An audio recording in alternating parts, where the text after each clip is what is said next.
ఉప్పల్లో orange army దుమ్ము రేపింది. High scoring గేమ్లో ఇటు బ్యాటింగ్లో అటు బౌలింగ్లో పంజాబ్కు చుక్కలు చూపించింది.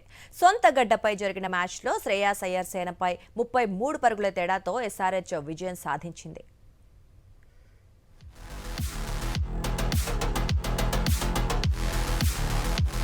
ఐపీఎల్ 2026 సీజన్లో Sunrisers Hyderabad Punjab Kings పై ప్రతీకార విజయం సాధించింది.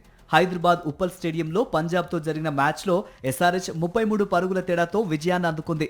236 పరుగుల భారీ లక్ష్యంతో బరిలోకి దిగిన పంజాబ్ కింగ్స్ 20 ఓవర్లలో 7 వికెట్ల నష్టానికి 202 పరుగులకు పరిమితమై ఓటమి పాలైంది. టాస్ ఓడి తొలుత బ్యాటింగ్ దిగిన సన్ రైజర్స్ బ్యాటర్లు పరుగుల విధ్వంసం సృష్టించారు.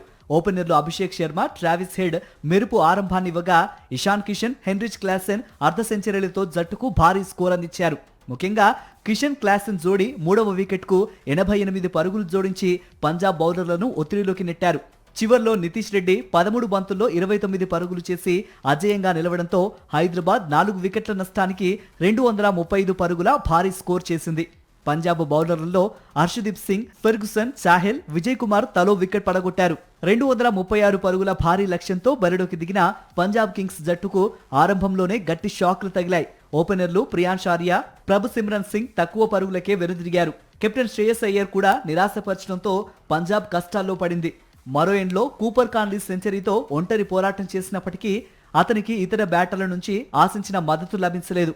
హైదరాబాద్ బౌలర్లు క్రమం తప్పకుండా వికెట్లు తీయడంతో పంజాబ్ 20 ఓవర్లలో 7 వికెట్ల నష్టానికి 202 పరుగులే చేసి 33 పరుగుల తేడాతో పరాజయం పాలైంది. సన్ రైజర్స్ బౌలర్లలో కెప్టెన్ కమిన్స్, శివాంగ్ కుమార్ చెరో 2 వికెట్లు పడగొట్టగా నితీష్, ఇషాన్ మలింగా, షాకిబ్ హుస్సేన్ ఒక్కో వికెట్ దక్కించుకున్నారు. తాజా విజయంతో సన్ రైజర్స్ హైదరాబాద్ ఈ సీజన్లో 7వ విజయాన్ని నమోదు చేసి పాయింట్స్ టేబుల్లో టాప్ ప్లేస్లోకి దూసుకెళ్లగా పంజాబ్ 2వ స్థానానికి పడిపోయింది.